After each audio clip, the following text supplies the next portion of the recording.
قرآن حکیم کی ترتیب و تدوین کس طرح ہوئی، قرآن حکیم کی ترتیب کیسے ہوئی، تدوین کیسے ہوئی، کیسے اس کو جمع کیا گیا، اس کے اعتبار سے دو باتیں میں آپ کے سامنے رکھوں گا انشاءاللہ۔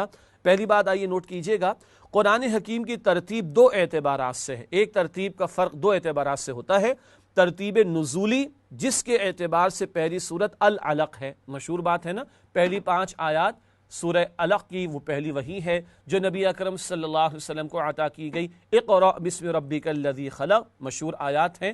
تو نزول کے اعتبار سے سب سے پہلے تو یہ 5 آیات نازل ہوئیں۔ ایک اس اعتبار سے قرآن کی ترتیب جس کو ترتیب نزولی کہا جائے گا، جس میں پہلی سورت تو العلق بنتی ہے جس کی پہلی 5 آیات پہلی وحی کے طور پر نبی اکرم علیہ السلام کو عطا کی گئی۔ البتہ اگلی بات ترتیب تلاوت جس کے اعتبار سے پہلی سورت الفاتحہ ہے۔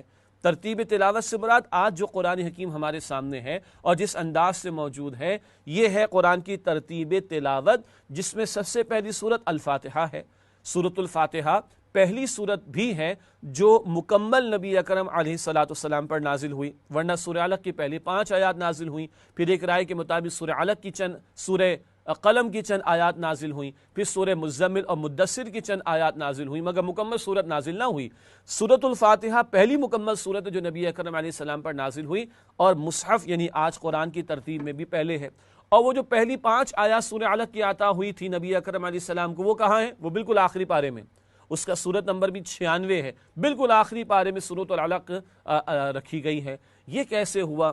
یہ ہے ترتیب تلاوت، جس پر اگلی بات تفصیلاً میں عرض کرنا چاہوں گا کہ آج جو ترتیب تلاوت ہے، جو مصحف کی ترتیب ہے، آج قرآن کا نسخہ جو ہمارے سامنے موجود ہے، اب یہی اس پر امت کا اتفاق ہے اور اللہ کے پیغمبر علیہ السلام یہ خود ہمیں عطا فرما گئے۔ لیکن یہ بڑی دلچسپ بات ہے، اس وقت یہ مختصر سا پروگرام تو اس بات کا متحمل نہیں کہ تمام تفصیلات بیان کی جائیں، البتہ جو تفصیلی کتابیں ہیں علوم القرآن کے حوالے سے اس میں بڑے مباحث آپ کو ملیں گے۔ مختصراً اس حوالے سے 3 باتیں ہم ترتیب سے سمجھ لیتے ہیں۔ 3 باتوں میں سے پہلی بات دور نبوی صلی اللہ علیہ وسلم جب قرآن کی تدوین کا معاملہ ہوا، دوسری بات دور صدیق اکبر رضی اللہ تعالی عنہ جب ایک کتابی شکل میں قرآن جمع ہوا، تیسرا سیدنا عثمان غنی رضی اللہ تعالی عنہ کا دور، ایک رسم الخط یعنی مینیو اسکرپٹ یعنی لکھنے کا انداز، اس پر امت کا اتفاق ہوا۔ یہ بڑی اہم باتیں ہیں، میں بہت مختصر انداز سے آپ کے سامنے رکھنا چاہوں گا۔ آج جو ہم جس ترتیب سے قرآن کی تلاوت کر رہے ہیں، اولاً دور نبوی میں کیا ہوا؟ نمبر 1 دور نبوی کی بات کر رہے ہیں، صلی اللہ علیہ وسلم قرآن نازل ہوتا اور اللہ کے پیغمبر اپنے صحابہ کو سکھاتے، صحابہ حفظ بھی فرماتے اور صحابہ لکھتے بھی تھے۔ کم از کم 43 صحابہ کے نام ریکارڈ پر ہیں جو کاتبین وحی ہیں، یعنی وحی کے لکھنے والے۔ کم از کم 43 صحابہ موجود ہیں، ان کا نام ریکارڈ پر موجود ہے جو کاتبین وحی ہیں۔ اللہ کے پیغمبر علیہ السلام پر قرآن کا نزول ہوتا، آپ صحابہ کو حفظ بھی کراتے اور آپ لکھواتے بھی۔ ویسے دلچسپ نکتہ ہے، قرآن کے سب سے پہلے حافظ کون ہیں؟ قرآن حکیم کے سب سے پہلے حافظ خود اللہ کے رسول ہیں صلی اللہ تعالیٰ علیہ وآلہ وسلم۔ بڑا دلچسپ نکتہ ہوا نا، خود اللہ کے پیغمبر صلی اللہ علیہ وآلہ وسلم قرآن حکیم کے پہلے حافظ ہیں۔ البتہ تھوڑا تھوڑا قرآن نازل ہوتا، آپ صحابہ کرام کو حفظ کراتے اور لکھواتے بھی۔ البتہ مختلف لکھنے والے مختلف اوقات میں آپ کی مجلس میں ہوتے، کسی کے پاس کچھ حصہ موجود ہے، کسی کے پاس کچھ حصہ موجود ہے، کسی کے پاس کچھ حصہ موجود ہے۔ البتہ اسی کے ساتھ ساتھ ایک اور کام ہو رہا تھا، ہر سال جبریل امین علیہ السلام تشریف لاتے اور نبی کریم صلی اللہ علیہ وآلہ وسلم کے ساتھ رمضان المبارک میں قرآن حکیم کا دورہ فرماتے۔ ویسے جبرائیل روزانہ اور بار بار تشریف لاتے، مگر رمضان میں خاص نزول ہوتا اور نبی پاک علیہ السلام کے ساتھ وہ قرآن کا دورہ فرماتے۔ جتنا قرآن اس سال تک نازل ہو چکا ہوتا ماہ رمضان میں، جبریل امین کے ساتھ آپ دورہ فرماتے اس کا صلی اللہ علیہ وآلہ وسلم۔ اور حیات طیبہ کا جب آخری سال تھا تو اللہ کے پیغمبر صلی اللہ علیہ وآلہ وسلم نے 2 مرتبہ حضرت جبرائیل علیہ السلام کے ساتھ قرآن حکیم کا دورہ فرمایا ہے۔ یوں صحابہ حفظ بھی کر رہے ہیں اور صحابہ لکھ بھی رہے ہیں، اور اللہ کے پیغمبر علیہ السلام جبریل امین علیہ السلام کے ساتھ ماہ رمضان مبارک میں دورہ بھی فرما رہے ہیں، اور یوں ڈیوائن اسکیم کے تحت قرآن کی حفاظت کا اہتمام ہو رہا ہے۔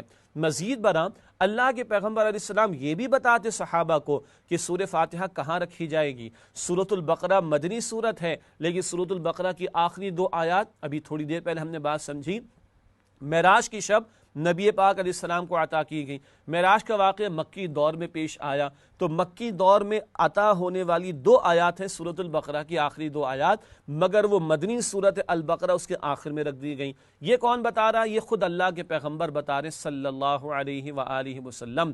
تو آپ نے حفظ بھی کرایا اور آپ نے لکھوایا بھی، اور آپ نے ترتیب بھی بتائی کس صورت کو کہاں رکھنا ہے، کس آیت کو کہاں رکھنا ہے، اور آپ جبریل امین کے ساتھ دورہ بھی فرما رہے ہیں۔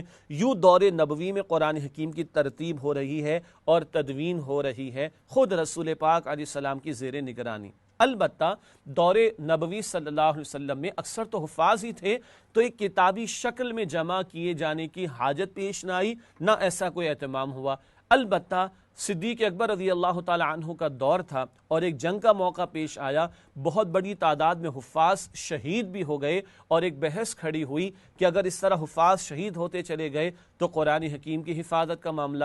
چنانچہ صحابہ کرام کا مشورہ ہوا، صدیق اکبر رضی اللہ تعالی عنہ کو انشراح صدر بھی ہوا، اور پھر قرآن حکیم کو کتابی شکل میں جمع کیا گیا۔ اب 4 جملوں سے تو یہ بات واضح نہیں ہوتی، بڑی تفصیل اس کے پیچھے ہے۔ زید بن ثابت رضی اللہ تعالی عنہ، ان کی سربراہی میں کمیٹی بنائی گئی، اور اس کمیٹی کی ذمہ داری یہ تھی کہ وہ مختلف حضرات کے پاس جو لکھا ہوا تھا، ایک ایک آیت پر 2 حضرات کی گواہی لے کر اس کو مرتب کیا جائے۔ یوں دور صدیقی رضی اللہ تعالی عنہ میں اللہ کے پیغمبر علیہ الصلوۃ والسلام کی عطا کردہ یہ تعلیمات قرآن حکیم، یہ ایک کتابی شکل میں جمع ہوئی۔ مزید تفصیلات تفاسیر میں ابتدا میں جب علوم قرآن پر گفتگو ہوتی وہاں پڑھا جا سکتا ہے اس کو، یا علوم القرآن پر جو کتابیں ہیں ان کا مطالعہ کیا جا سکتا ہے۔ صدیق اکبر رضی اللہ تعالی عنہ کے دور میں ایک کتابی شکل میں قرآن حکیم جمع ہو گیا ہے۔ دور عمر فاروق رضی اللہ تعالیٰ عنہ میں تو فتوحات بکثرت ہوئیں۔ اس کے بعد ایک اور معاملہ پیش آ گیا، وہ یہ تھا کہ عربی کے اندر لکھنے کے انداز بہت سارے ہو سکتے ہیں، جیسے ایکسنٹ یعنی بولنے کے انداز مختلف ہر زبان والوں کے ہوتے ہیں، اسی طرح لکھنے کا اسٹائل بھی مختلف ہوا کرتا ہے عربی میں۔ مثال کے طور پر مالک اگر ہم لکھنا چاہیں تو 2 انداز سے لکھا جا سکتا ہے، ایک ہم لکھیں میم الف اور لام کاف، مالک ہو گیا، اور ایک انداز کیا ہوگا، ہم لکھیں میم لام اور کاف اور میم پر کھڑا زبر لگا دیں، پہلا بھی مالک اور دوسرا کھڑا زبر کے ساتھ وہ بھی مالک۔ لیکن مالک بھی پڑھا جاتا ہے اور ملک بھی پڑھا جاتا ہے۔ سورۃ الفاتحہ میں مالک یوم الدین ہے، اور سورۃ الناس میں ملک الناس پڑھتے ہیں نا، اب مالک بھی ہے اور ملک بھی ہے۔ اب 2 قراتیں ہو گئیں، کسی قرات میں مالک پڑھا جا رہا ہے، کسی قرات میں ملک پڑھا جا رہا ہے۔ اگر میم الف اور لام کاف لکھتے ہیں تو اس کو مالک تو پڑھا جا سکتا ہے، ملک نہیں پڑھا جا سکتا۔ لیکن میم لام اور کاف لکھتے ہیں تو اس پہ کھڑا زبر لگاتے تو یہ مالک ہو جائے گا، اور میم پہ زبر لگاتے تو یہ ملک ہو جائے گا۔ گویا میم لام کاف ایسا مینیو اسکرپٹ ہے، ایسا رائٹنگ اسٹائل ہے، ایسا لکھنے کا انداز ہے کہ مالک پڑھی جانے والی قرات میں مالک پڑھ لیا جائے گا، اور ملک پڑھی جانے والی قرات میں ملک پڑھ لیا جائے گا۔ مجھے امید ہے کہ ہے ذرا سی بھاری اور مشکل بات، لیکن واضح ہو گئی ہوگی۔ یہ جو ایک رسم الخط ہے، ایک اگریڈ اپون مینیو اسکرپٹ ہے، ایک انداز لکھے جانے کا، اس پر اتفاق ہوا حضرت عثمان غنی رضی اللہ تعالی عنہ کے دور میں۔ سیدنا عثمان کو جامع القرآن کہہ دیا جاتا ہے، یہ بات مناسب معلوم نہیں ہوتی۔ جامع القرآن تو خود اللہ کے رسول ہیں، آپ قرآن جمع فرما کر دے گئے۔